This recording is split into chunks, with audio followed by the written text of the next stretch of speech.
Bonsoir à toutes et à tous. Malgré les masques, je vois qu'il y a pas mal de nouveaux venus, enfin des gens qui n'étaient pas venus aux deux premières séances. Donc moi je m'appelle Paul Bouffartig, je suis sociologue au CNRS. À mes côtés André Coulbert qui va animer principalement cette séance. Moi je joue un peu le rôle d'animateur discutant. Et dans un deuxième temps de ce cycle de conférences autour du et des racismes, c'est moi qui prendrai un peu la main et qui vous parlerai plutôt du racisme dans la société française contemporaine ou des racismes dans la société française contemporaine. Donc aujourd'hui, c'est la troisième séance de notre cycle. Après avoir abordé la naissance de l'antisémitisme, notamment dans l'Espagne du XVIe siècle, et quasi l'invention du racisme anti-noir en association étroite avec la traite et l'esclavage liés aux exploitations coloniales au 15, 16, 17e, 18e siècle. Aujourd'hui, on va aborder les abolitions de l'esclavage. Et donc, je vais passer tout de suite la parole à André, mais une précision, la prochaine séance, le lundi 31 janvier, qui parlera bien autour du racisme anti-arabe cette fois, ce n'est pas nous qui l'animerons, c'est une collègue, Rachida Brahim, qui est docteur en sociologie, qui a fait sa thèse sur les assassinats racistes anti-arabes dans la région de Marseille dans les années 70. Elle a fait une énorme thèse sur cette question, très documentée. Elle travaille à Marseille, elle viendra contribuer donc à ce cycle lundi 31 janvier. Et je vous invite évidemment à être fidèles pour voir, parce que nous, avec André, on est assez attachés à l'idée d'une cumulation de réflexion d'une séance à l'autre avec notre public et d'un public qui réagit, qui discute, qui nous contredit, qui pose des questions, etc., etc. Voilà. André, à toi de jouer. J'ai enlevé mes lunettes parce que sinon je ne vois pas mes notes. Du coup, je vous vois moins. Alors, je vous propose ce soir de faire quelque chose que vous n'avez pas l'habitude de faire en ce moment, qui est de sortir de la morosité ambiante et de faire souffler un vent d'optimisme et un grand souffle émancipateur.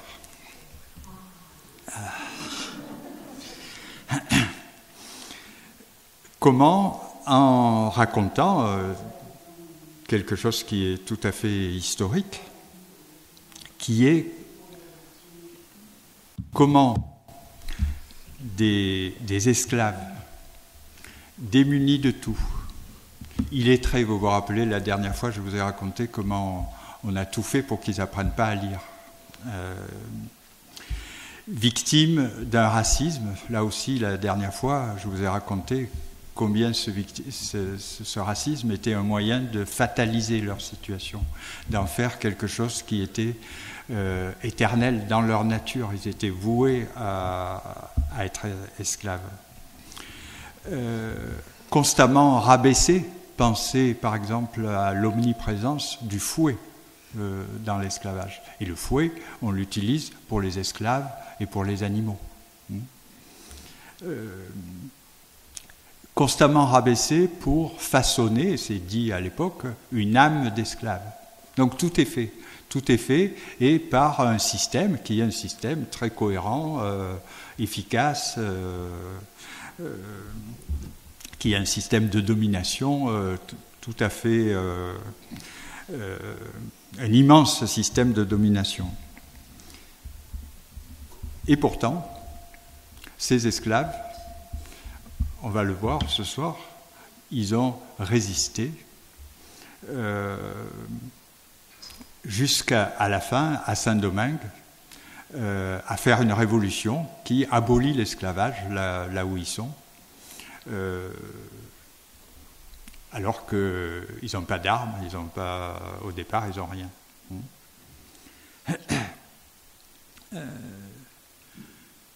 On est face à un des pires régimes oppressifs qui ait existé, pourtant la concurrence est forte dans le domaine. Et quand on l'étudie, on a l'impression que c'est impossible d'en sortir. Hein, on se dit, on est esclave comme ça au XVIIIe siècle, qu'est-ce qu'on fait, comment on peut s'en sortir? Et en fait, toutes les voies sont bouchées, même les voies intellectuelles. Or, ils y sont arrivés, et ce soir, je voudrais vous raconter comment ils y sont parvenus. Et puis on en reparlera.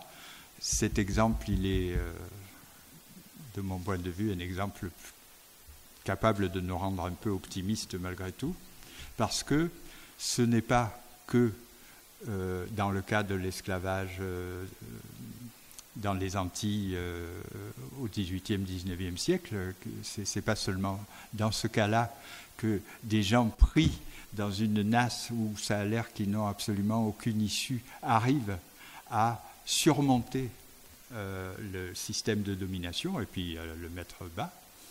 C'est quelque chose qui, dans notre histoire, se reproduit très souvent. Voilà. Alors, je commence par quelques repères, parce que je ne sais pas ce que vous savez sur cette histoire de l'esclavage, et en particulier, je vous parlerai de l'esclavage français et anglais,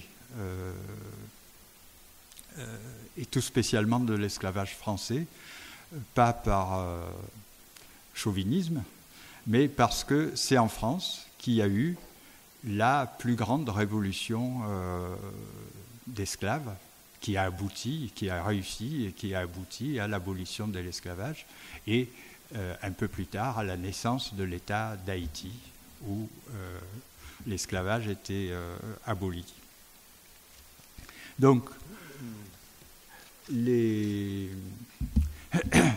l'esclavage anglais et français, c'est autour du XVIIe siècle qui commence réellement à exister. Vous savez qu'avant, il était précédé par l'esclavage espagnol, portugais, néerlandais. Les Français et les Anglais arrivent un peu plus tard. Et petit à petit, s'emparent d'un certain nombre d'îles, dans les Antilles en particulier. En 1660, la Guadeloupe, Marie-Galante, la Martinique sont reconnues françaises. Saint-Domingue, donc l'île qui aujourd'hui s'appelle en partie Haïti et en partie Saint-Domingue. En fait, la partie Haïti, bon, c'est pas exactement la même, mais en gros c'est la même, revient à la France et va s'appeler Saint-Domingue à cette époque-là. Et l'autre partie va passer aux Espagnols. Ça se passe en 1697, le fameux traité de Ryswick. Et puis, vous savez que aussi s'ajouteront à cet empire colonial la Guyane, la Réunion, qui à l'époque ne s'appelait pas la Réunion, mais l'île Bourdon, et l'île Maurice, qui à cette époque ne s'appelait pas l'île Maurice, mais l'île de France. L'île de France, elle sera française jusqu'en 1810. Voilà, c'est la partie la plus importante et celle qui sera véritablement la grande colonie esclavagiste de l'époque, pas seulement en prenant l'exemple français, mais de façon pour l'ensemble des pays, c'est Saint-Domingue, qui aura énormément d'esclaves, qui sera nommée à l'époque la perle des Antilles. Perle, pourquoi? Parce que avec les esclaves, elle rapporte beaucoup, beaucoup d'argent. Alors, au XVIIe siècle, il n'y a pas encore beaucoup d'esclaves, et c'est au XVIIIe, et surtout dans la deuxième partie du XVIIIe siècle, que les îles se remplissent d'esclaves, grâce à la traite, qui amène de plus en plus de captifs d'Afrique jusqu'aux îles.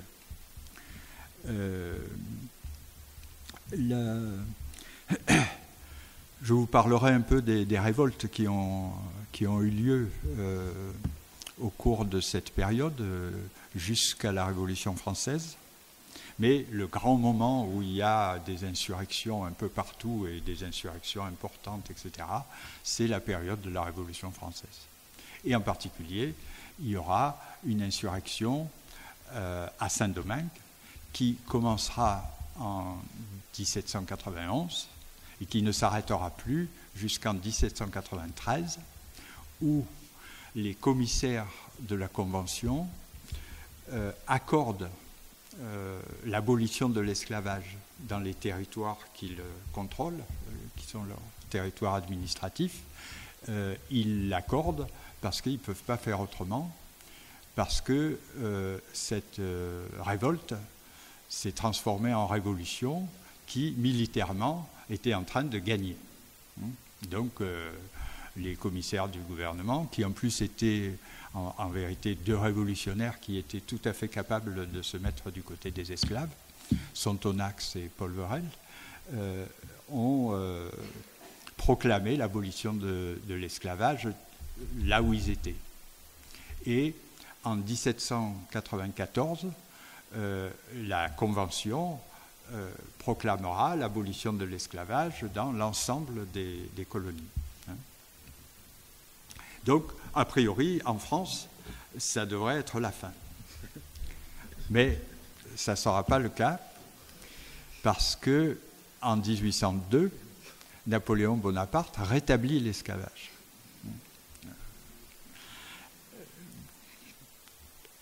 Il le rétablit en Guadeloupe. En Guadeloupe, il y a une très grande révolte à ce moment-là, mais qui est noyée dans le sang. Il ne le rétablit pas tout de suite en Martinique, parce que la Martinique est sous domination anglaise à ce moment-là, et sous domination anglaise, elle n'a pas bénéficié de l'abolition de l'esclavage. Et puis, par le traité d'Amiens, elle va revenir à la France, et l'esclavage va continuer. Simplement sous autorité française et non plus sous autorité anglaise. Et à Saint-Domingue, eh bien, ces fameux esclaves qui ont fait la révolution, qui ont aboli l'esclavage, ils ne vont pas se laisser faire. Et on n'en parle pas beaucoup, moi je ne le savais pas avant de le lire. Ils battent les armées de Napoléon. La première grande défaite des armées de Napoléon, c'est face aux esclaves de Saint-Domingue. Donc, ils ne font pas qu'une révolution, ils en font deux d'une certaine manière. Et donc, à partir de là, ça va devenir un État indépendant qui s'appellera Haïti et qui sera pas du tout, qui sera un État qui aura des difficultés, parce que dès que la France, au bout d'un moment, va dire qu'elle a été spoliée, que tous ces maîtres d'esclaves qui ont dû partir, les pauvres, on n'a pas pu les indemniser, et va rançonner Haïti, profitant du fait que la France est un pays qui a beaucoup de poids militaire, économique, etc. Donc les Haïtiens sont obligés d'obtempérer, et pendant, je ne sais plus si ça fait un siècle, mais pendant très très longtemps, Haïti va s'appauvrir pour rendre l'argent à la France. C'est une des raisons de la pauvreté d'Haïti, y compris aujourd'hui.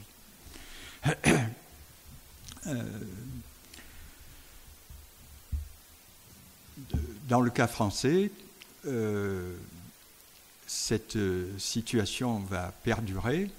En 1815, au Congrès de Vienne, les États européens affirment qu'ils vont arrêter la traite.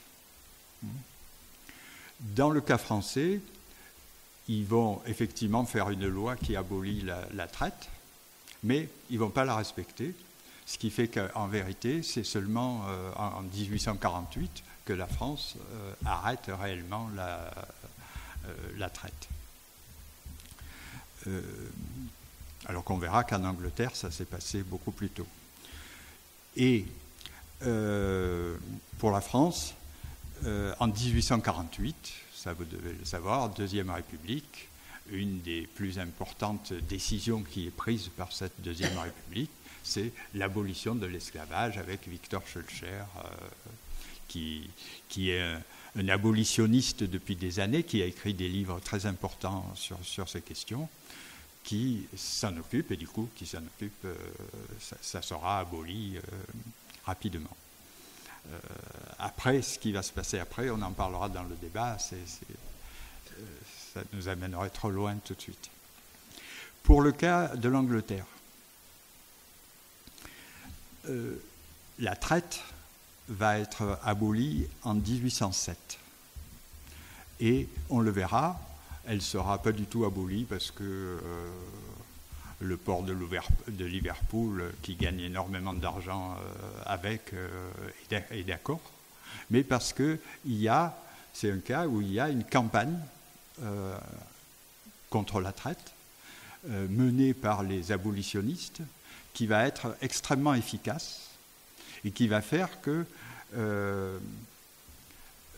il va y avoir un mouvement populaire, y compris, ce n'est pas seulement les gens de la haute société, c'est les milieux populaires aussi, qui vont de façon militante essayer de faire changer les dispositions au Parlement et qui vont y parvenir. En 1807, le Parlement vote l'abolition de la traite et dans ce cas-là, c'est une véritable abolition, c'est-à-dire ils vont arrêter la traite.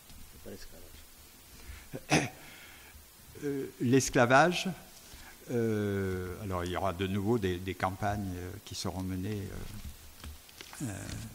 Il va être aboli alors en 1833 en Angleterre, hein, mais de façon graduelle, c'est-à-dire qu'il prévoit que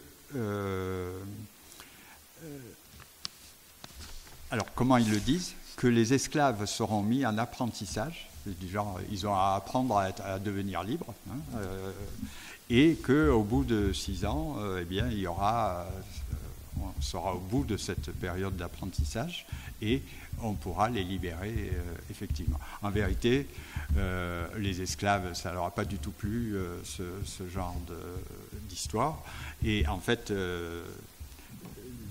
l'abolition réelle s'est passée avant les 6 ans. Voilà pour les quelques repères.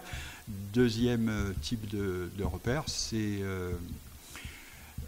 en Angleterre, le combat contre l'esclavage, la traite, etc., a commencé très tôt. Et il a commencé d'abord dans des milieux religieux, mais vous savez qu'en Angleterre, à cette époque, il y a des sectes dissidentes, hein, celles qui, par exemple, ont participé à la Révolution au XVIIe siècle, hein, qui prennent au sérieux la responsabilité individuelle face aux maux MAUX sociaux et qui prennent au sérieux le message de charité, de justice chrétien, et du coup, ils vont combattre l'esclavage et de façon... ce seront des véritables militants. On les retrouve encore, mais ils ne seront pas tout seuls, en 1787, qui est le moment où se constitue la Société anglaise pour l'abolition de la traite, qui est un mouvement militant qui sera très, très efficace. Et alors là, on aura encore les Quakers, hein, en particulier, donc des gens de ces sectes dissidentes anglaises, mais on aura aussi des gens qui proviennent des courants de ce qu'on a appelé les Lumières, hein, au XVIIIe siècle, et notamment parce qu'à cette époque-là, la deuxième partie du XVIIIe siècle, à travers toute l'Europe, un des thèmes importants des différentes philosophies des Lumières, parce qu'elles sont différentes d'un pays à un autre, c'est la bataille contre l'arbitraire et la cruauté de la justice. Vous savez, les gens qu'on torture, les gens qu'on met à la question, etc. Il y a le fameux traité des délits et des peines de Beccaria, qui est un peu le moment fort de cette campagne. Mais il y a des choses partout. Il y a des choses en Espagne, en Italie, en France, en Angleterre, etc. contre, finalement, la brutalité des pouvoirs. Et en Angleterre, y compris contre les châtiments corporels, contre la façon dont étaient traités les marins, vous savez, qui étaient eux-mêmes fouettés, etc. Et la bataille contre l'esclavage s'inscrit dans ce cadre-là.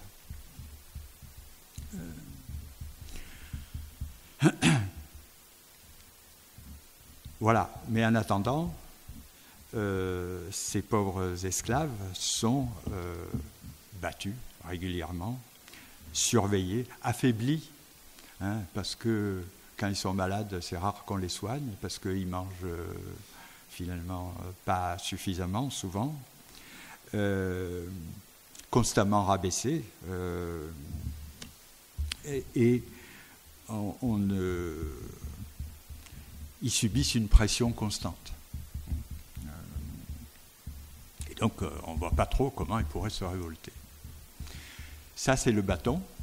Et il y a aussi la carotte qui a existé dans tous les systèmes d'esclavage depuis l'Antiquité.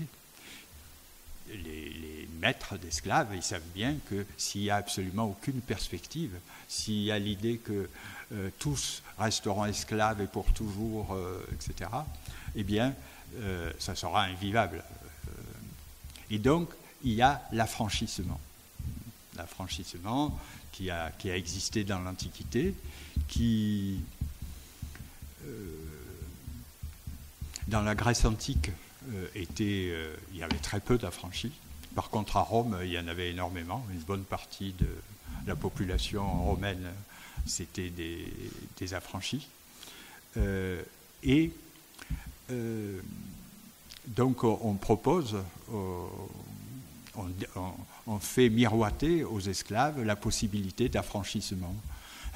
Les gens qui devenaient commandants, qui jouaient un rôle d'encadrement, pouvaient espérer, plus que les autres, d'être un jour affranchis. Mais c'était une minuscule carotte, parce que des affranchis, à part à la fin de la période, dans les années 30-40 pour la France, mais au XIXe siècle, au XVIIIe siècle, il y a peu d'affranchissements, et une grande partie de ces affranchissements, en fait, c'est des enfants métis qui sont nés de maîtres blancs, qui, vous savez, tous avaient une concubine noire. C'est-à-dire, ils étaient racistes de façon... tout ce qui peut être dit de répugnant, de raciste, ils l'ont tous dit, mais en même temps, très très peu de maîtres n'avaient pas au moins une concubine noire. Et de cette union avec des concubines noires naissaient des enfants. Au début, ces enfants pouvaient être reconnus comme blancs, et une partie des blancs qui seront les maîtres après seront en fait issus de ces unions-là. Et puis, il y a un moment où la barrière va être de plus en plus hermétique. Et à ce moment-là, ce seront des métis que leur père essaiera d'affranchir quand même la plupart du temps. Pas tous, hein. Il y en a, ils ont gardé leur fils esclave, ils les faisaient travailler comme les autres.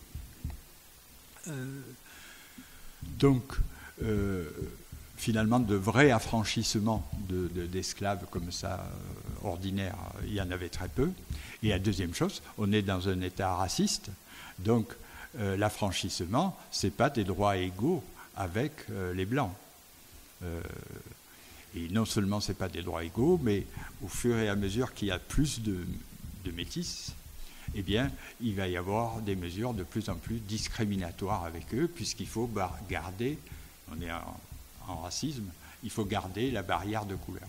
Il faut que quelqu'un qui a, dit-on, une goutte de sang noir, si ça a un sens, ne puisse jamais devenir égal au maître blanc. Et donc, l'affranchissement, ça donne un espoir, mais vraiment léger. Hein, ça ne marche pas. Et donc, parmi les esclaves, certains vont être complètement anéantis par cette situation. Et vous savez que beaucoup mourront jeunes. Au bout de 2 ans, il y a déjà de 2 ans qui sont dans les îles après avoir été capturés. Quand ils ne sont pas morts pendant le transport. Quand ils ne sont pas morts pendant le transport. Beaucoup meurent dans les 2 ans qui suivent.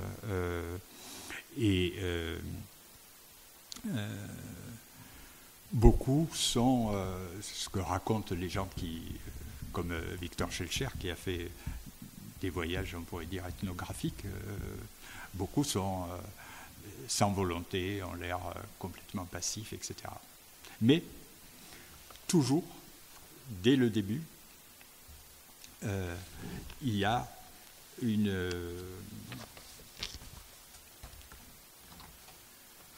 de la résistance.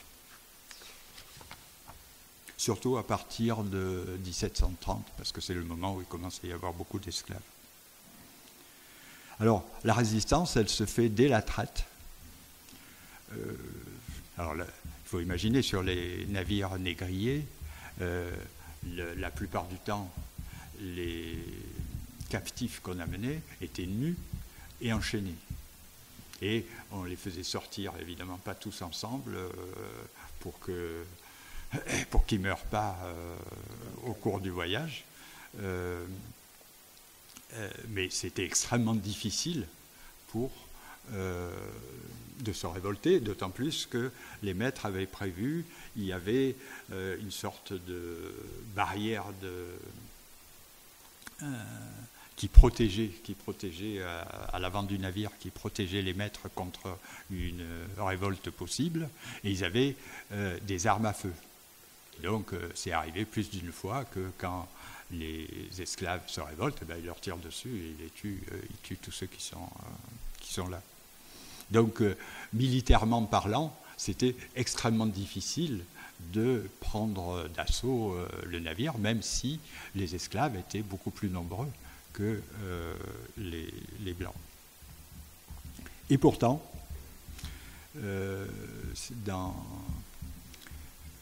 les historiens montrent que certainement sur un vaisseau sur 10, il s'est produit une insurrection. Ouais. Elle était la plupart du temps vouée à échouer, et pourtant ils l'ont tenté. Beaucoup plus souvent que ce qu'on a cru pendant longtemps. Certaines ont réussi. Alors, dans celles qui ont réussi, il y en a deux sortes. Quand les Blancs étaient abattus, ils ne savaient plus conduire le bateau. Ben oui. Et du coup, il y a certains bateaux qui ont flotté et ils sont tous morts de cette façon. Il y a certains bateaux qui ont accosté à des endroits où les maîtres d'esclaves les ont immédiatement remis en esclavage. Mais il y a quelques bateaux qui sont arrivés comme ça à se libérer. Puis il y avait la possibilité aussi de s'engager du côté des pirates.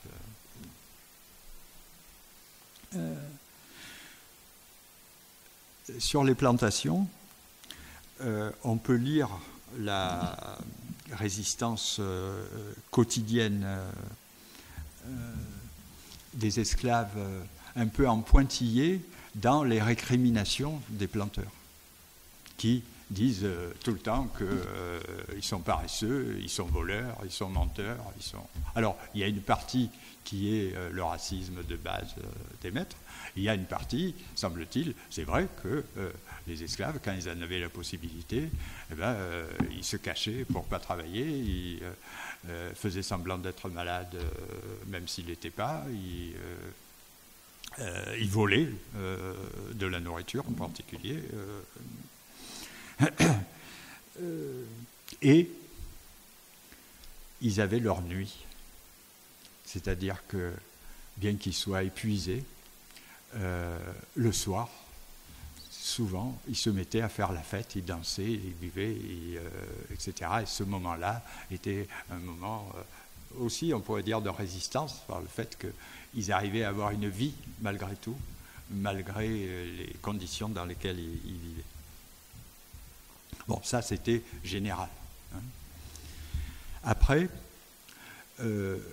une autre façon d'échapper à l'enfer, c'était le marronnage, c'est-à-dire le fait de fuir.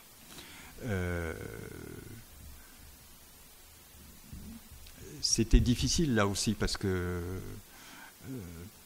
s'ils fuyaient sans bien connaître la région, où est-ce qu'ils allaient, comment ils faisaient pour survivre. Mais voilà, il y a eu des fuites tout le temps. Et finalement, des communautés de marrons, comme on disait à l'époque, qui se sont constituées, surtout dans les colonies qui étaient dans des îles où il y a des montagnes, des forêts, etc., des endroits où on peut se cacher, où on peut se réfugier. Et il y a des communautés de marrons qui se sont constituées un peu dans tous les endroits un peu difficiles d'accès, c'est-à-dire les marais, les hautes montagnes, il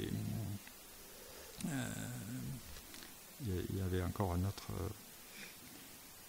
les forêts profondes, hein, les endroits où...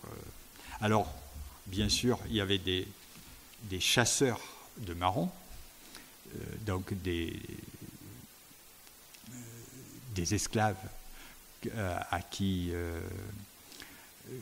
qu'on spécialisait dans la chasse aux fugitifs et qui en tuaient beaucoup, qui pouvaient obtenir leur liberté grâce à ça, etc. Mais quand même, il y a des communautés qui ont subsisté jusqu'à l'abolition de l'esclavage. Ils ne sont pas arrivés à toutes les décimer. Après, il y a quelque chose sur lequel on mettra un point d'interrogation, c'est le poison. Dans les récits de l'époque, on parle énormément d'esclaves qui empoisonnent leurs maîtres. Et les maîtres sont absolument affolés et ont torturé des esclaves, ont brûlé des esclaves, etc., en les accusant de les avoir empoisonnés. Est-ce que c'était des fantasmes des maîtres ou réellement des esclaves ont empoisonné Eh bien, on ne sait pas. Là, j'ai lu Caroline Houdin-Bastide, qui a écrit tout un livre là-dessus, et elle reconnaît qu'elle ne sait pas. Donc voilà, on ne sait pas. Peut-être qu'il y a un certain nombre d'esclaves qui empoisonnent leur maître, mais on ne peut pas être sûr. Enfin, il y a les révoltes, hein, les rébellions ouvertes. Eh bien, elles ne vont jamais s'arrêter. Alors, pas si on se place dans une colonie particulière, mais si on se place dans l'ensemble des îles à esclaves. Il y a une rébellion qui a lieu dans une île, puis après dans une autre, puis 2 ans après dans une autre, puis après dans une autre, et ça ne s'arrête jamais. Ils ne sont jamais arrivés à être tranquilles. C'est-à-dire il y avait toujours la peur qu'il y ait une rébellion.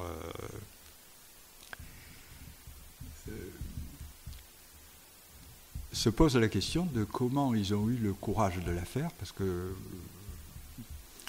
vous allez voir, la répression, C'est un sommet de cruauté. Alors, qu'est-ce qui leur donne le courage ? La première chose, c'est la religion. Au départ, les religions qu'ils ont ramenées d'Afrique et qu'ils ont retravaillées, et qui donneront par exemple le vaudou à Haïti, qui leur donne de l'assurance, avec l'idée qui est quand même, voilà, on croit ou on ne croit pas en Dieu, mais si on croit en Dieu, on se dit, quand même, il ne voit pas toute cette misère et toutes ces horreurs sans nous aider un jour à en sortir. Et donc, ils pensent qu'il y a des dieux ou un dieu qui les aide quand ils vont se révolter. Je vous lis... Alors, je vous dis un peu Je vous lis un passage du livre de Laurent Dubois qui s'appelle « Les Vengeurs du Nouveau Monde ». Laurent Dubois, c'est un de ceux qui a raconté la révolte de Saint-Domingue dans son ensemble. C'est un des grands livres sur le sujet. Et je vais prendre la page. Cette révolte donc, qui aboutira à la Révolution, elle commence dans une fameuse réunion qui se passe dans un lieu appelé Bois Caïman. Et alors, il y a une cérémonie au début, donc on est en 1791, c'est ce qui sera le premier pas, on pourrait dire, dans l'insurrection qui aura lieu. Et voilà ce qu'un témoin raconte. Durant la cérémonie, Boukman, qui était un des leaders de l'insurrection, aurait proclamé « Ce Dieu, n'en doutez pas, caché dans un nuage, contemple ce pays. Il voit les Blancs et leurs forfaits.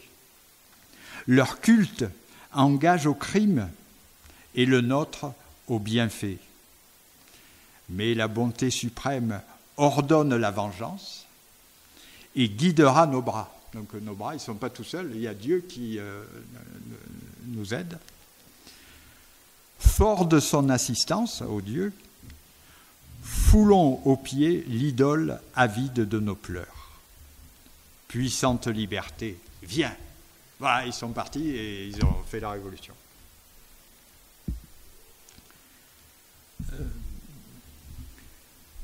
Deuxième élément qui permet... Il faut s'imaginer, ces gens, ils savent que s'ils perdent, ils vont non seulement être tués, mais ils vont être torturés pendant des jours, ils vont être brûlés vifs, etc. Alors, on va revoir ça. Il faut quand même savoir ce que c'était l'esclavage. Et tout au long de l'esclavage, il y a un désir de liberté qui s'exprime tout le temps chez les esclaves partout. Mais de ce désir de liberté à affronter ce carnage qui risque d'arriver, même qui a les plus grandes chances d'arriver, parce que c'est quelques esclaves face à toute une communauté oppressive qui a des armes, etc. Il faut ce que moi j'appelle une utopie, c'est-à-dire il faut avoir une espérance, être capable de se dire qu'on a quand même des chances de gagner, etc. Deuxième élément qu'on trouve dans ces utopies mobilisatrices, c'est les légendes. Voilà, il y avait un esclave qui s'appelait Macandal. Et justement, on pensait qu'il empoisonnait beaucoup de Blancs. En tout cas, il passait et il y avait beaucoup de Blancs qui mouraient. Et donc, on l'arrête et on va le brûler vif, comme il faisait dans ces cas-là. Et alors, Macandal, il secoue son mât, etc. Et en fait, le mât tombe. C'est-à-dire que... et il s'enfuit. Et après, il y a deux versions. La version des Blancs qui est « mais on l'a vite rattrapé et on l'a brûlé ». Et la version des Noirs, qui est, on ne l'a jamais rattrapé, et en fait, ils continuent à empoisonner les Blancs, etc. Et cette légende, elle va durer pendant 50 ans après. Il y a encore des gens qui se réclament de Macandal. Voilà. Troisième élément, ce sont les rumeurs. Bon, nous, on a l'habitude de penser que les rumeurs, c'est mal, hein, avec la rumeur d'Orléans. Mais en fait, là, c'est des rumeurs qui permettent à l'espérance de se déployer, qui sont que le roi de France, il a aboli l'esclavage. Et que les planteurs nous le cachent. Et en fait, si on se débarrasse des planteurs, le roi, il sera content. Et, vous voyez, c'est tout des choses qui permettent à l'espérance de se développer dans une situation où normalement on n'a aucun espoir. Et ça leur permet effectivement de se révolter. Parce que ce que je vous raconte, dans les révoltes, chaque fois, il y a de ces éléments qu'on retrouve. Alors, par exemple, on donne quelques exemples.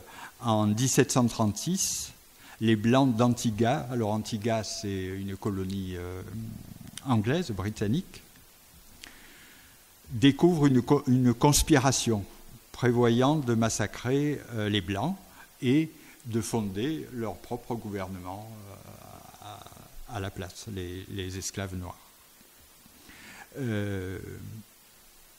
Mais la conspiration est découverte avant qu'il passe à la pratique, et c'est souvent le cas. C'est-à-dire, il n'y a pas que les maîtres blancs. Très souvent, il y a un traître, il y a un esclave qui, pour pouvoir acquérir sa liberté, va les dénoncer. C'était vrai aussi dans l'Antiquité. Et donc, ils sont pris. Et à ce moment-là, alors là, je vous lis un passage de ce livre de Aline Elk, H-E-L-G, qui est le livre indispensable sur ces histoires d'abolition de l'esclavage, de résistance des esclaves, etc. C'est une grande synthèse sur le sujet. Et voilà comment ça s'est passé en 1736.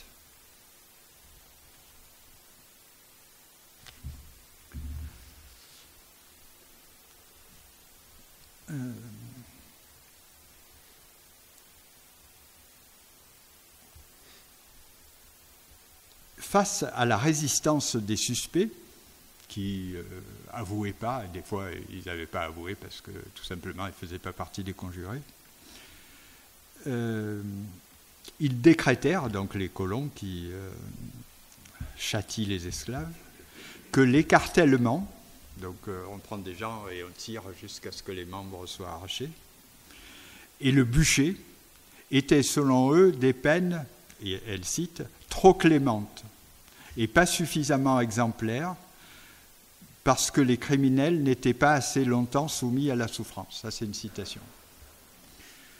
Début novembre, 6 condamnés furent donc pendus vivants à des menottes de fer dans des cages, se faisant face sur la place principale jusqu'à ce qu'ils meurent. En 1737, débuta à Antigua un nouvel écartèlement suivi de 12 exécutions sur des bûchers 4 jours plus tard. Les détentions et les exécutions publiques continuèrent avec 9 brûlés vifs le 15 janvier, 8 le 18 février et finalement 11 le 8 mars. Et elle dit « Cette orgie de feu, de sang et de torture ». Quand on lit les témoignages sur l'esclavage, etc., c'est la première chose qui frappe. C'est-à-dire, on croit savoir ce qui s'est passé, mais tant qu'on n'a pas lu la façon dont on a traité ces gens pendant des siècles, on ne sait pas vraiment ce qui s'est passé. Parce que ça dépasse l'imagination. C'est quelque chose. Il y a un tel sadisme avec une cruauté qui imagine chaque fois de nouveaux types de tortures, etc. Quelque chose que Je ne sais pas si ça... Oui, ça a dû exister ailleurs, mais à ce point, difficilement imaginable. Eh bien, ça se sait dans les îles que ça se passe comme ça. Et il y a pourtant de nouvelles révoltes.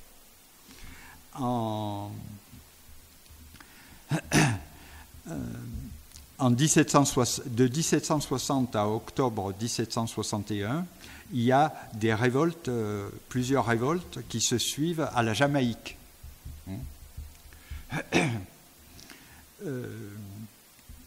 On va appeler ça la révolte de Taki, qui est un des chefs. Mais en fait, en vérité, il y a plusieurs révoltes qui échouent finalement et qui sont durement réprimées. En 1763, il y a une révolte à Berbice, c'est une autre des colonies, mais celle-là, elle est néerlandaise, où là, pour le coup, il y a une véritable insurrection, où il y a une centaine de Blancs qui sont tués. Les Blancs appellent des troupes qui viennent les aider, et finalement, les insurgés sont enchaînés, etc. On n'est plus dans la guerre. Et à ce moment-là, je vous relis.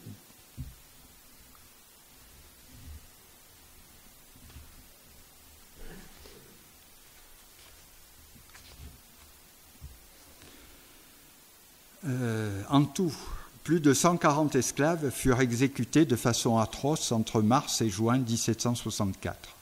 Plusieurs furent pendus par un crochet traversant leur côte avec un poids attaché aux pieds.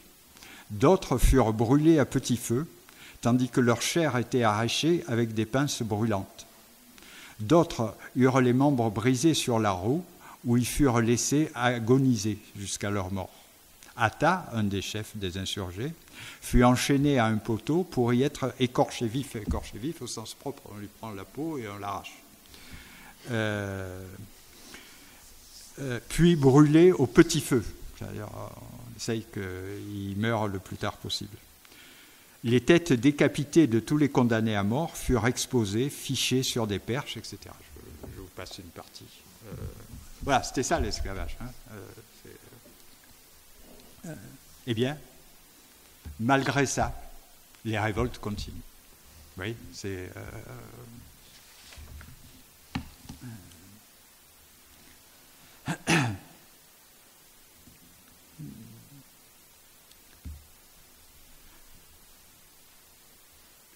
Et bon, c'est une période qui va durer jusqu'à la Révolution française, on va dire un peu, mais on ne parle pas des cas américains, un peu jusqu'à l'indépendance américaine. Mais enfin, surtout jusqu'à la Révolution française. Et finalement, cette révolte des esclaves à un endroit, puis après à un autre endroit, puis après à un autre endroit, c'est ce qui va révéler aux yeux du monde, on pourrait dire, ce qu'était l'esclavage. Parce que quand on lit les textes, par exemple, des armateurs qui arment les navires négriers, quand on lit des textes de planteurs, on a affaire à quelque chose d'idyllique.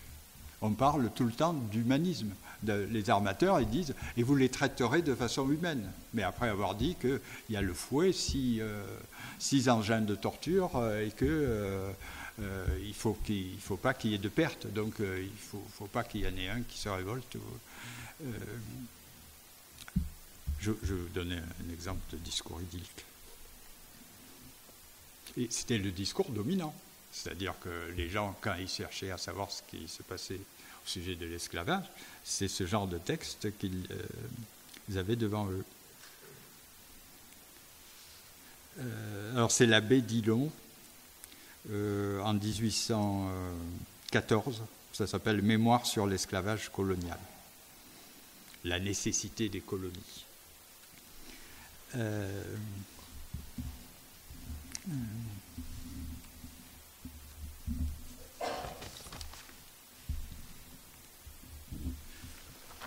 Il faudrait avoir été le témoin, donc lui il a été dans les îles, Il faudrait avoir été témoin, au lieu de parler comme ces gens qui critiquent ce qui se passe dans les colonies, l'esclavage, etc.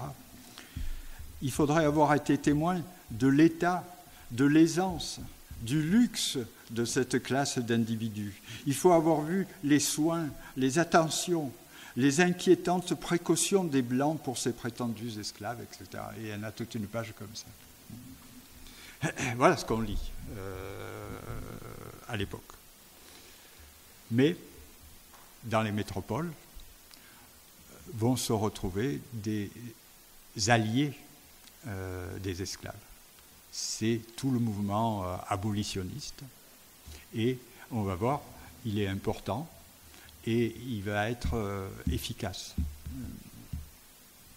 Dans le fond, les abolitions, ça va être le résultat conjoint des révoltes d'esclaves, des esclaves qui essayent de constituer à la fin une autre société, et des abolitionnistes dans les métropoles qui dénoncent l'esclavage, dénoncent la traite et vont arriver à faire changer des lois au Parlement, etc.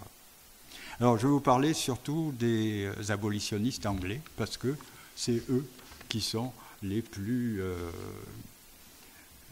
extraordinaires militants, je voudrais dire.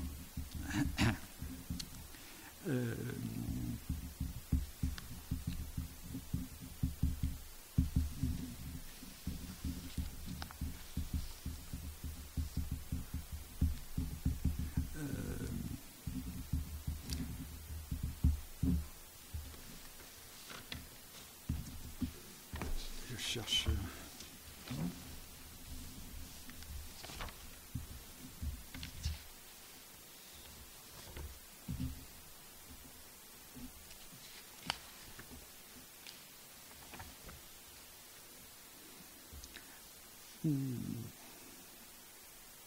Ces militants,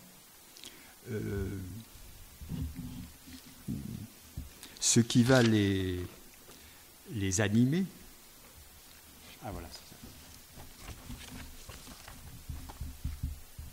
c'est pas l'intérêt, parce qu'ils vont aller à l'encontre de l'intérêt économique de leur pays.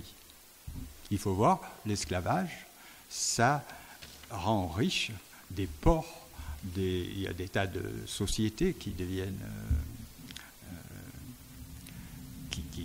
grâce à la traite, grâce à l'esclavage, qui sont d'ailleurs en partie elles vont devenir tellement riches qu'aujourd'hui encore elles existent. Hein. Les assurances AXA, il n'y aurait pas eu l'esclavage, elles n'existeraient pas. Hein. Et c'est l'ensemble du pays où des monuments sortent et grâce à l'esclavage, c'est visible partout. Je vais vous lire ce que dit un historien anglais qui raconte donc, il s'appelle James Volvin. Et il a écrit un article qui s'appelle « L'abolition anglaise de l'esclavage des Noirs ».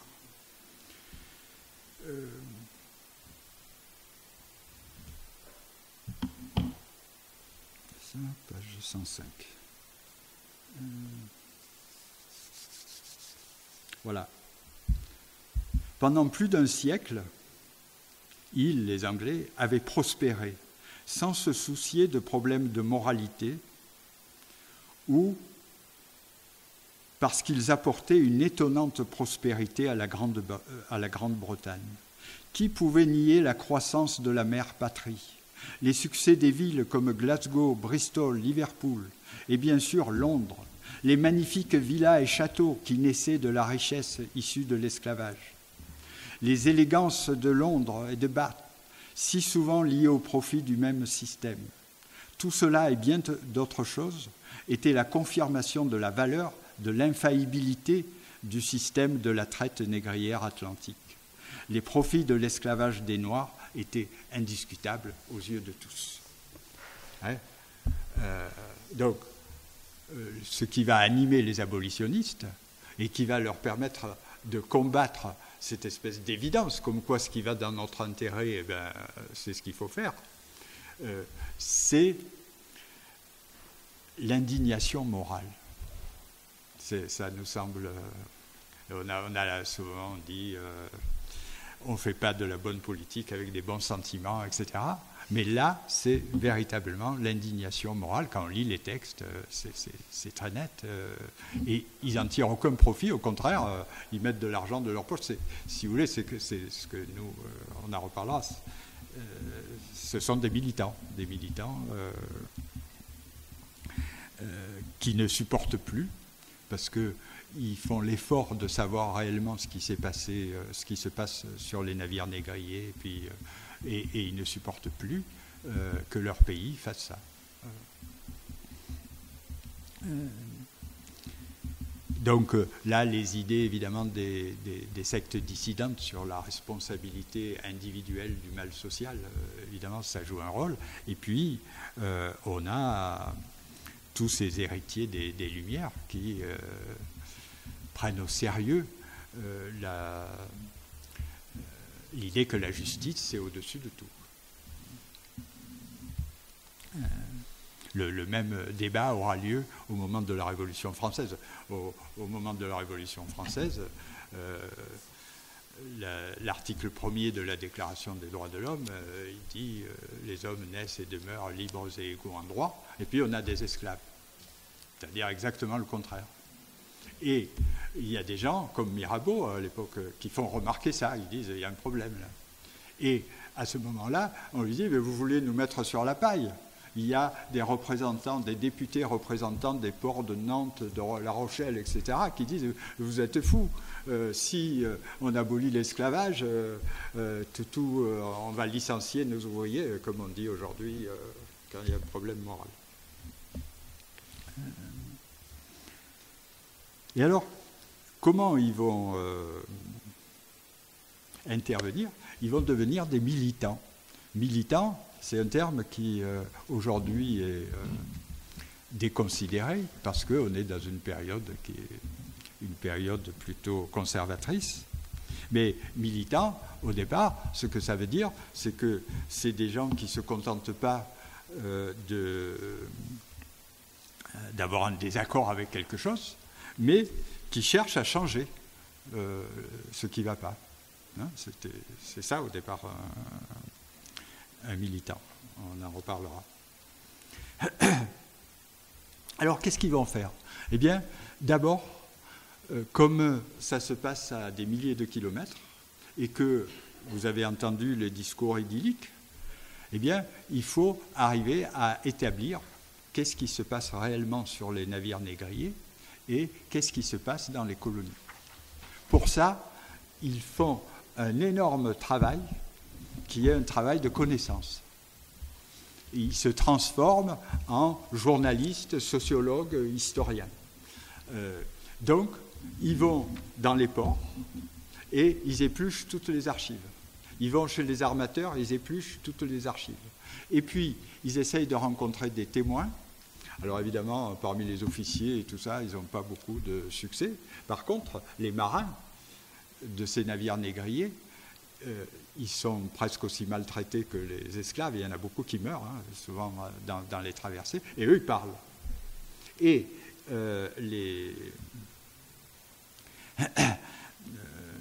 les abolitionnistes, ils arrivent comme ça à constituer une base de données, on pourrait dire, énorme, qui se recoupe, etc. Plus ils publient des gens comme le capitaine Newton, qui a été un horrible capitaine négrier, mais qui, à la fin de sa vie, a des remords et qui raconte ce qui se passait réellement sur les bateaux, etc. Et puis, il publie aussi un certain nombre d'anciens esclaves, comme Echiano. Personne n'a lu le livre d'Echiano. Echiano, quelqu'un qui a été esclave pendant des années, qui raconte dans son livre, ça s'appelle Ma véridique histoire, qui raconte tout dans le détail. Et tout ça accumulé, ça ça change complètement la façon dont on voit l'esclavage, les navires négriers, etc. Et alors, ils ne font pas que ça, ils vont essayer de le rendre visible à un public très large. Pour ça, d'abord, ils arrivent à voler un rapport qui a été fait par le capitaine Paré de la Royal Navy, qui donne la dimension d'un certain nombre de navires négriers. Donc, c'est vraiment du journalisme à la Rouletabille. Hein. Et puis, ils vont trouver à un autre endroit le nombre de captifs qu'il y avait sur ces bateaux, dont ils ont les dimensions. Et grâce à ça, ils peuvent faire un dessin pour montrer quelle place a chaque captif, ça fait 40 cm à peu près, et faire un dessin qui représente ce que ça donne sur le bateau. Alors là, vous ne le voyez pas parce que vous avez l'impression que c'est tout noir. En fait, c'est ce dessin avec les esclaves qui sont mis les uns à côté des autres, et ils sont tellement resserrés que ce qu'on se demande, c'est comment ils n'étouffent pas dans les 5 minutes. Et effectivement, dans les témoignages, ils étouffaient. D'ailleurs, beaucoup sont morts de cette façon.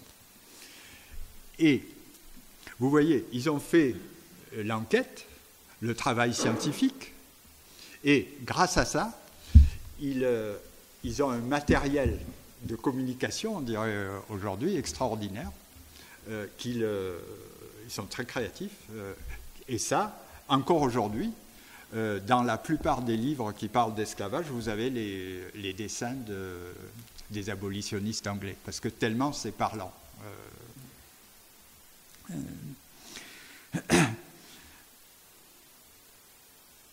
Ils ne font pas que des dessins, ils vont les distribuer, ils vont expliquer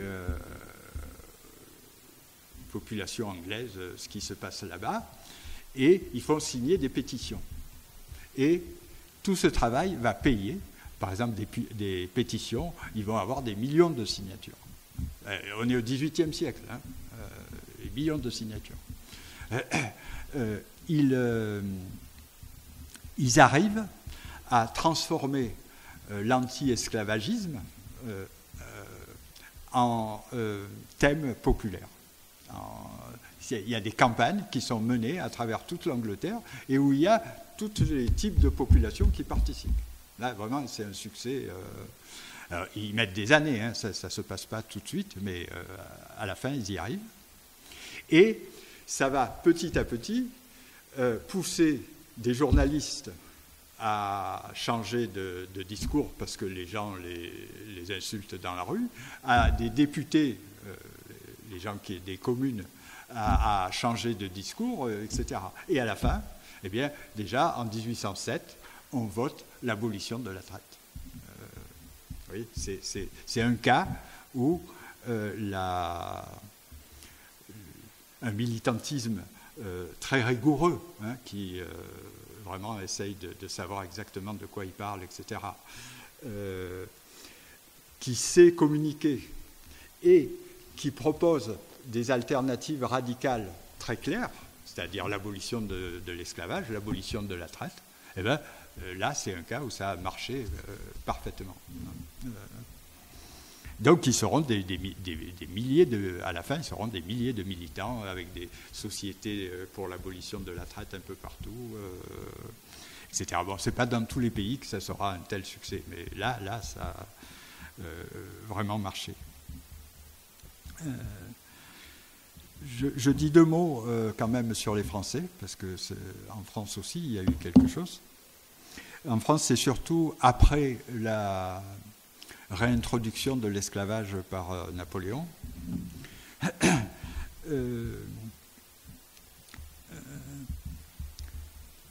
Vous avez d'abord l'abbé Grégoire. L'abbé Grégoire, qui est un ancien révolutionnaire, hein, et qui a toujours combattu l'esclavage. en écrivant des livres qui sont vraiment très bien argumentés, qui encore aujourd'hui sont des livres qui devraient être des livres de référence.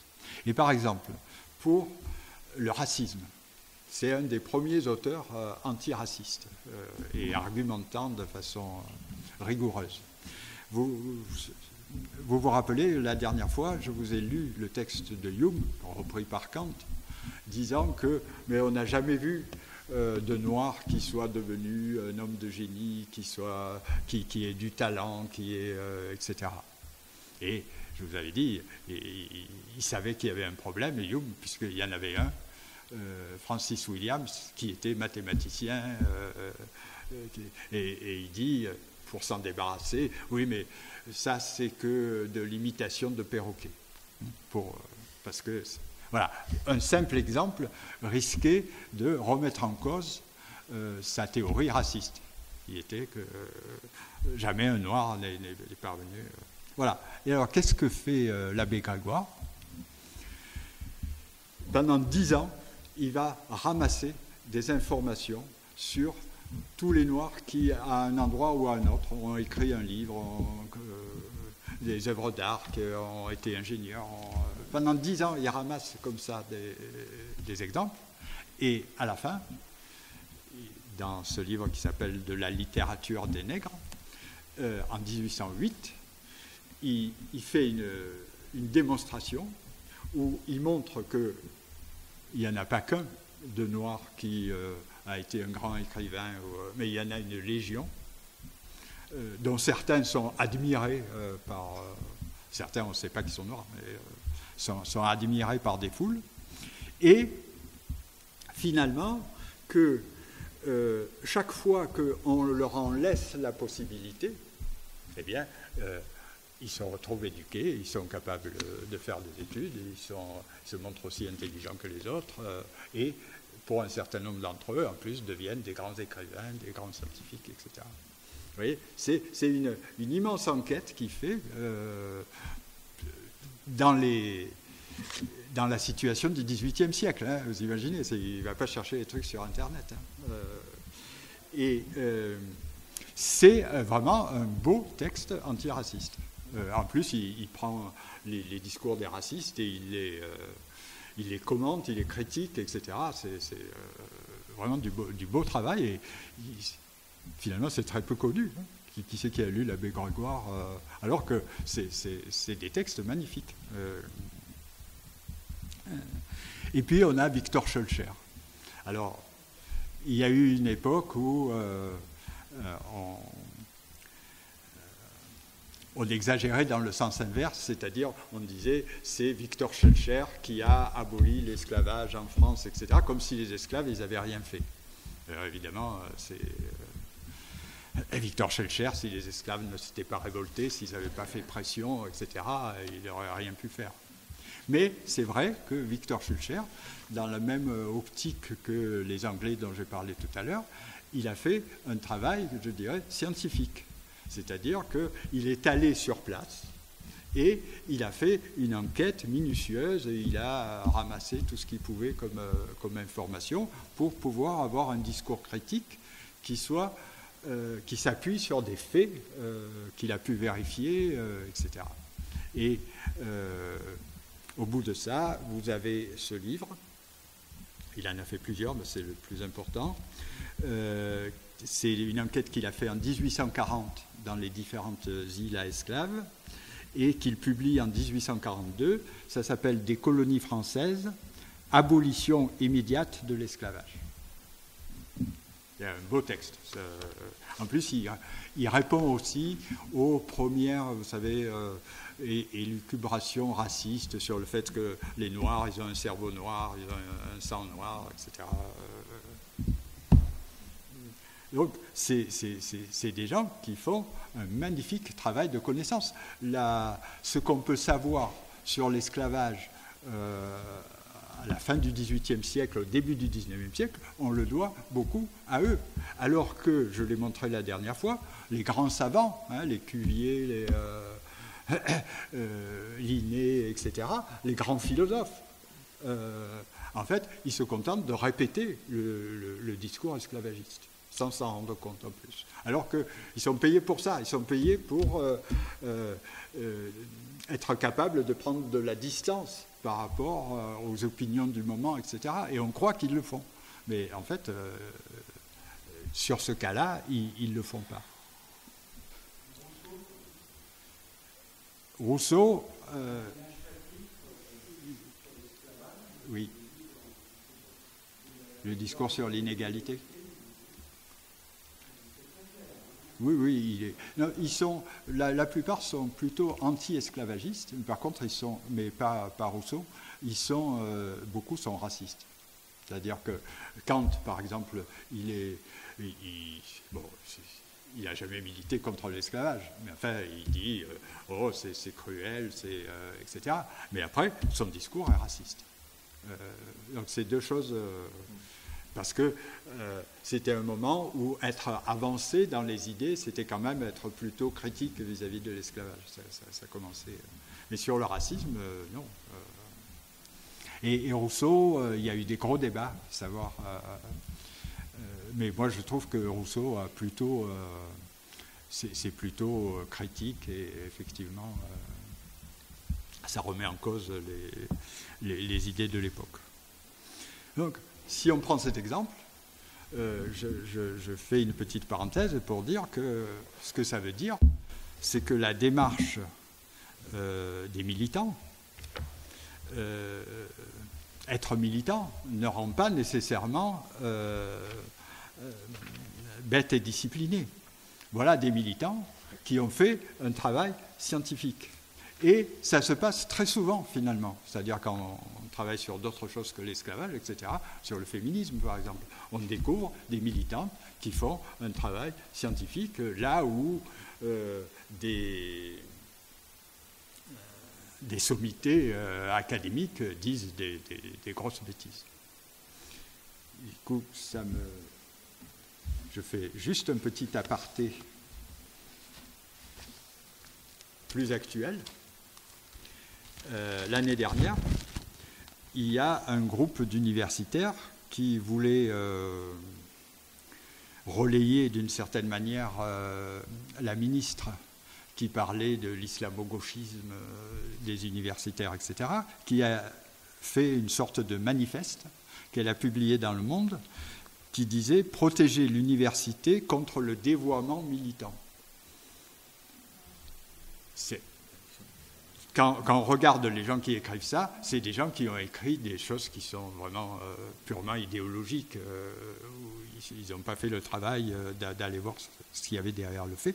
Là, par exemple, on dit il y a une universitaire qui s'est dite féministe. Et donc, elle est militante, et donc ce qu'elle dit, c'est partisan, ça n'a aucune valeur, etc. Et ils proposent des discriminations. C'est-à-dire que ces gens-là ne puissent pas faire carrière, etc. Eh bien, moi, ce que j'en dis, puisqu'ils parlent de savoir, revenons à ce qui s'est passé, par exemple, dans le cas de l'esclavage, on se rend compte que c'est exactement le contraire. Non pas que tous les militants soient toujours scientifiques, mais là, on a un groupe de militants qui a fait un travail scientifique de connaissance, et ça a duré un siècle, vraiment remarquable, alors que les autorités académiques de l'époque, elles disaient n'importe quoi. Voilà. Alors, je prends encore un petit moment, parce que il faut que je vous parle quand même de l'insurrection victorieuse de Saint-Domingue à partir de 1791. Comment ça s'est passé? Parce que ça aussi, c'est très instructif. Une véritable révolution. Hein. Et en plus, une révolution qui est faite au nom des droits de l'homme, de ce qui est censé être nos valeurs.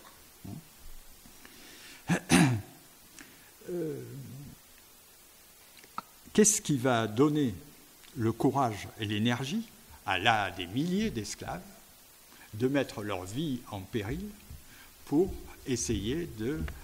alors petit à petit, leur revendication sera de plus en plus importante, mais d'abolir l'esclavage. Comment ça leur est venu? Eh bien, il suffit de regarder les dates pour voir que c'est exactement au moment de la Révolution française. Et ça a peut-être un rapport. Et effectivement, ça a un rapport. C'est les colons esclavagistes qui, les premiers, se sont rendus compte de l'extrême potentiel subversif que représentait la Révolution française pour leurs esclaves. Et alors, il y a des délégués à l'Assemblée nationale, des Blancs de Saint-Domingue, qui écrivent affolés à leurs électeurs, « Ici, on est ivre de liberté. » Quelqu'un qui a des esclaves, ivre de liberté, c'est dangereux. Et ils ajoutent aussitôt, « Le péril est grand et il est prochain. » Voilà, les esclavagistes, tout de suite, ils ont compris que la Révolution française, c'était quelque chose, un exemple qui risquait de produire de dangereuses imitations. Et donc, ils vont essayer à tout prix d'empêcher que des nouvelles de ce qui se passe en France arrivent à Saint-Domingue. Pour ça, l'Assemblée de Saint-Domingue vote un décret prohibant la vente, l'impression ou la distribution de tout écrit sur la politique et la Révolution en France. On réprime toute personne soupçonnée d'en parler et de transmettre des informations. Et donc, quelqu'un que j'estime être mon inspirateur quelque part, le mulâtre Dodo Laplaine, coupable d'avoir lu à des esclaves la Déclaration des droits de l'homme et du citoyen, a été arrêté, fouetté et marqué au fer rouge, parce qu'il leur a parlé de la Déclaration des droits de l'homme. La Saint-Domingue, c'est censé être en France, à cette époque. Et la France, elle vient de proclamer les droits de l'homme et du citoyen. Et Dodo Laplaine, il a dit ça à des esclaves, que ça existe, et il s'est fait fouetter, marquer au fer rouge, etc. D'autres sont allés en prison. Et les colons avaient raison de penser que la Révolution française servirait de puissant mythe mobilisateur. Mais ils avaient tort de croire qu'ils pouvaient empêcher les nouvelles d'arriver. Parce que les esclaves, ils avaient l'air comme ça, apathiques, etc. Mais ils essayaient de savoir ce qui se passait. Et par exemple, quand les marins arrivaient de la métropole, eh bien, il y avait des contacts, des choses qui se disaient. Et puis, ils n'étaient pas aveugles. Ils voyaient bien que les petits blancs se retrouvaient tout d'un coup en guerre contre les grands blancs, que les petits blancs étaient aussi en guerre contre la communauté des Noirs libres, etc. Tout en rapport avec la Révolution. Donc, ils ont très vite saisi ce qui se passait là-bas. Et quand ils ont saisi, ça a été, pas seulement à Saint-Domingue, mais dans l'ensemble des îles, une suite d'insurrections. Je vous lis rien que le début.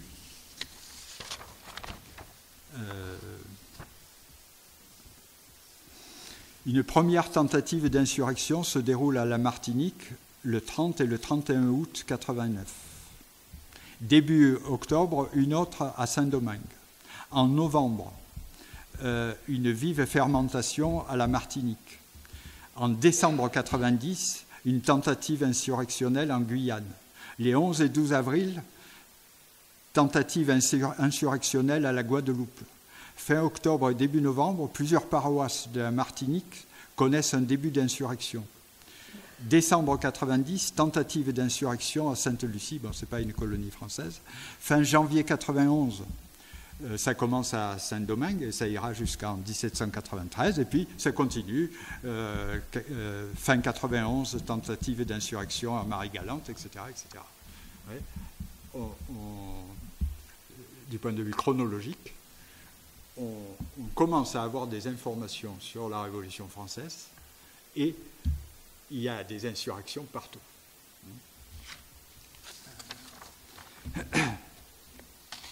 Et on comprend pourquoi. La première chose, c'est que la Révolution française, ce que ça montre, c'est qu'une population qui est dominée, qui vit dans un ordre qui a l'air éternel, ça a l'air inimaginable. D'ailleurs, la plupart des révolutionnaires, au début, ne l'imaginent pas, qu'on puisse passer à un tout autre type de société. Eh bien, ça se produit, et ça se produit en quelques mois. Enfin, déjà, en quelques mois, il y a des...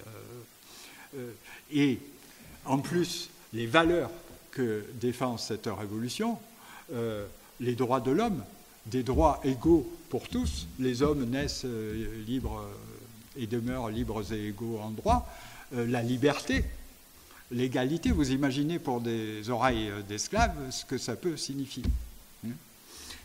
Et donc, quand ils apprennent ça, eh bien, immédiatement, il y a des répercussions, d'autant plus que la France, c'est justement le pays qui organise l'esclavage à Saint-Domingue. Et au début, c'est comme une révolte, et puis, au fur et à mesure qu'on apprend des choses sur ce qui se passe en France, les idées se radicalisent, et je vous donne cet exemple quand même. Au début, un des principaux groupes d'insurgés, qui était celui, on dit, de Biassou et Jean-François, qui étaient deux chefs, ils demandaient seulement l'affranchissement de quelques chefs insurgés et quelques réformes, comme l'abolition du fouet. Un an plus tard, je vous lis, il s'adresse aux mêmes, c'est-à-dire à l'État français, à l'Assemblée de Saint-Domingue, et le ton a changé.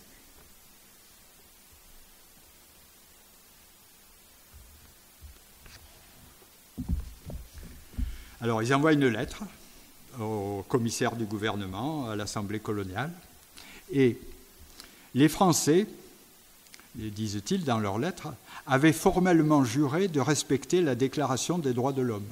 Cette déclaration stipulait que les hommes naissent libres et égaux en droit, et que leurs droits naturels sont la liberté, la propriété, la sûreté et la résistance à l'oppression. Donc, en résistant à l'esclavage,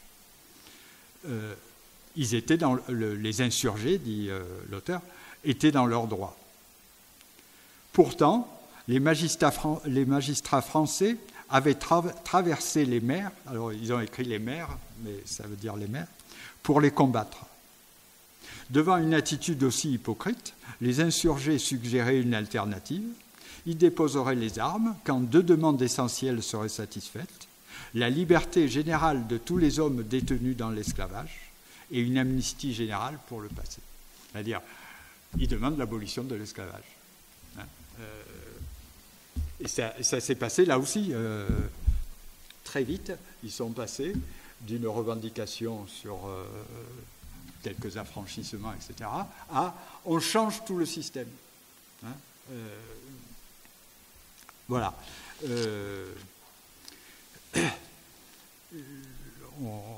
On va discuter maintenant ensemble. Je dis deux mots sur cette histoire, sur le rapport avec la Révolution française. Et c'était les mêmes personnes qui, un an avant, ou quelques mois avant, trouvaient ce système odieux, mais n'imaginaient même pas qu'il pourrait y avoir une révolution, et surtout qu'on pourrait abolir l'esclavage. Ce que ça nous montre, c'est que en situation habituelle, c'est-à-dire quand nous sommes sous une domination et qu'elle pénètre nos esprits, la remise en cause radicale du système est inimaginable. On ne va pas quand même changer, on ne va pas... etc. Ça existe partout, l'esclavage, et puis on l'a dit, il y a des gens, ils sont inférieurs, c'est leur nature, et puis toutes les révoltes ont échoué, etc. Ce pouvoir marche grâce à la fatalisation, ce que moi j'appelle la fatalisation, c'est-à-dire que c'est pas simplement que on réprime les gens, c'est que on construit, que ce soit dans la théorie ou dans la pratique, un monde dans lequel c'est impossible que ça change. Tout converge vers ça. Et puis, avec la Révolution française, et cet exemple que eux aussi, ça avait l'air que c'était une fatalité ce qu'ils vivaient, et puis ils ont tout changé. Eh bien, se brise le carcan qui limitait les espérances finalement au monde tel qu'il existait, limiter l'imaginaire, là aussi aux normes existantes, et ouvre un immense éventail de possibles. Et ça, alors qu'ils n'ont pas les armes, qu'ils ne savent pas lire, etc., eh bien, ils font une révolution et ils changent complètement leurs conditions. Voilà. Donc, si on n'est pas optimiste après ça, parce que ce que je vous dirai après, c'est que c'est pas que dans ce cas-là. Ça s'est passé tout au long de l'histoire, ce genre de choses. Voilà.